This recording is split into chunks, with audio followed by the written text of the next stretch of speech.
ছোটবেলায় আব্বুর নোকিয়া ফোনে বাউন্স গেম খেলতাম।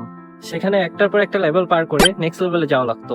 প্রত্যেকটা লেভেলে বিভিন্ন ধরনের অবস্ট্যাকলস আসতো, কখনো স্পাইকস, কখনো বা হোলস, বা কখনো কখনো গেমটা পুরো প্রথম থেকে রিস্টার্ট করা লাগতো।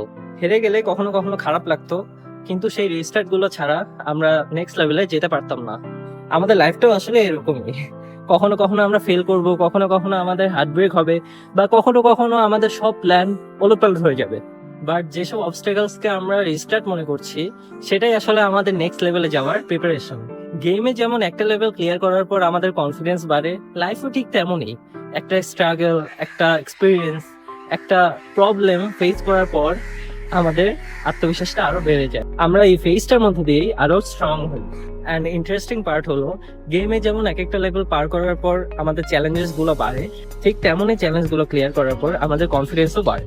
লাইফে এক্স্যাক্টলি আমরা যতটা লেভেল আপ হই, স্কুল, কলেজ, ইউনিভার্সিটি, ক্যারিয়ার, বিয়ে, ততটা টাফ হয়ে যায় আমাদের জীবনটা। অ্যান্ড যতটা টাফ হয় ততটাই মিনিংফুল লাগা শুরু করে আমাদের আপকামিং লাইফে। সো যদি লাইফকে আমরা একটা গেম হিসেবে ধরি, তাহলে লাইফে হারলেও ভয় পাওয়ার কিছু নাই, আশেপাশের মানুষের প্রোগ্রেস দেখে প্রেশার নেওয়ার কিছু নাই।